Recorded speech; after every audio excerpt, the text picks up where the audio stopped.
this is extremely inspiring. I was only just a little bit surprised about the numbers about income, because the kind of numbers we get on agglomeration economy is a bit slow, smaller than. But perhaps Rudiger will talk about that. I go immediately to the discussion. So, Colin, please, you have the floor. Thank you very much, and thank you for the invitation to join this really interesting meeting. It's about 8 years ago now that I started IBM's Smarter Cities program. And when I first started to, as an engineer, started to look at cities, as with any system I'm confronted with, my first question is, how does it work? How do the wheels go around inside that make that city do what it needs to do? And so, if I could say simply, Jeff's perspective is very much top-down. Mine is almost totally bottom-up, although I may be able to show you later on that Jeff's work is extremely important to what I'm trying to do as well. So I set off to find the literature on this, how cities work at that scale from a bottom-up point of view, and I couldn't find it.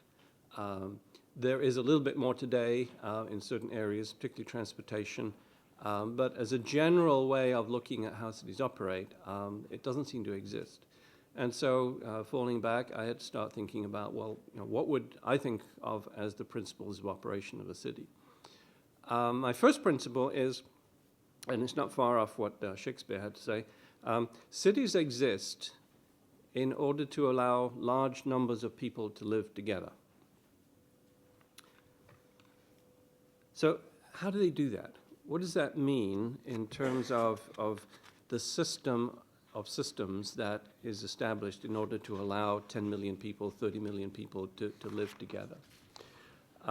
Second principle is there are a number of different sets of systems that are of interest to me here. One is what I call natural systems. You might call them environmental system, but it's the topography, the climate, it's the water, it's the agricultural capacity, all of the things that nature gives us that enables us to build and sustain cities, which also constrain what the cities can do. There may be geographic constraints, there may be population constraints of various kinds. On top of that, we build urban systems. So urban systems are human creations, unlike natural systems, which are emergent. Urban systems are purposeful. They have sets of goals. They are often accompanied by infrastructure, and they are often managed as corporate entities, municipalities, commercial entities. And often they will exploit natural systems. They will use energy, they will take up space, they will take up water, and they may have negative impacts on the environment themselves directly. So out of the two things there, natural systems and urban systems, I think what cities do in order to support the populations is they offer services and resources and affordances. And out of those choices, we as individuals build what I like to call people systems. So I as an individual have a collection of systems that I use. So when I get out of bed every morning, I have a system that gets me breakfast, that gets me to work, that gets me to do something constructive for society, and maybe gets me home for some recreation in the evening. And I have built that set of personal systems by composing together things that come from a mixture of the natural environment. I love trees, I love water, and the urban environment. I need transportation, I need energy, I need telecommunications. So my model then of how cities are supporting their populations is that they offer within a given domain, perhaps transportation, just as a simple example, over a spatial domain and a temporal domain, they offer groups of services, and I as an individual confronted with those make choices that enable me to fulfill my goals. Now, I'm an engineer. I did actually work through Samuelson as an undergraduate, so I had a sheep dip in economics. But to me, that looks like an economic system, right? That economics is about making choices. And we understand relatively little about how people make those choices in a city. And I think that is an area that will develop enormously, as Jeff was explaining, with the advent of big data, mobile data, we will have more and more insights into how people make choices. Already some of the work that Ralph Doom's Global Systems Science Group has sponsored begins to give us insights about how people make transportation choices, and also about failures of choice, how they make the wrong choice in some cases. So that's, I think, a very big area that I want to see explored. The one that's closest, though, that I find interesting is to look at this system of systems of 10 million people sensing the environment they're in, interpreting that in their own cases, taking a decision and taking an action which changes the state of the system, is to view that as an information processing system.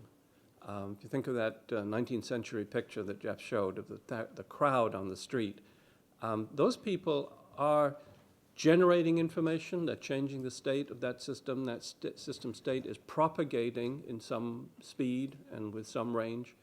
And I'm very interested in how that works. How fast does it propagate? How far can a given state change propagate?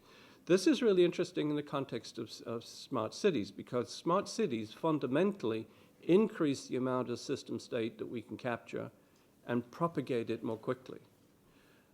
So that raises a question for me as from a systems analysis point of view. How does that change the stability of that system?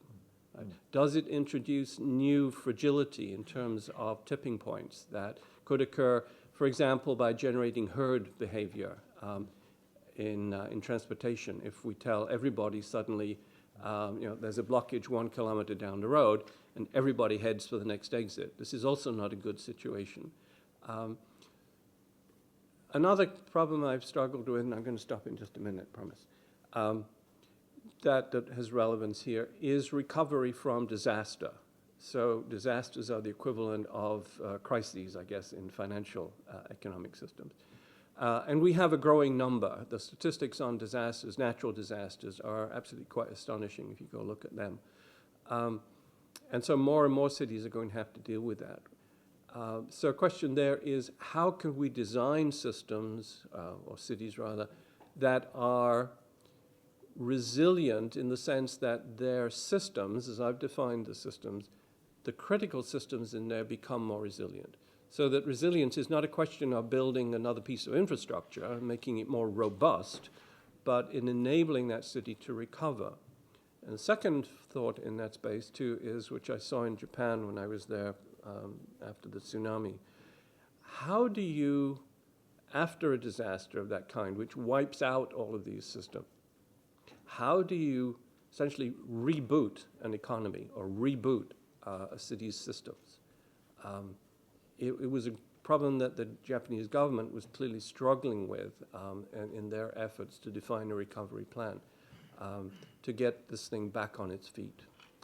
I think you got a flavor of where I'm interested in this and perhaps how it contrasts. Oh, the work that Jeff does, by the way, is phenomenally valuable, I think, for the future here in terms of allowing us to synthesize the range of choices. Right? How many gas stations are we going to have in a given city? How far will it be to the next cinema? Those kinds of things that we can then map against everything that Google knows, because Google knows where all the gas stations are and where all the cinemas are at a scale of 100 meters, maybe even 10 meters, and time scales of maybe months. So we can begin to create those platforms on which we can do very, very large-scale agent-based modeling of how cities actually work, which is what I wanted in the first place. Thank you.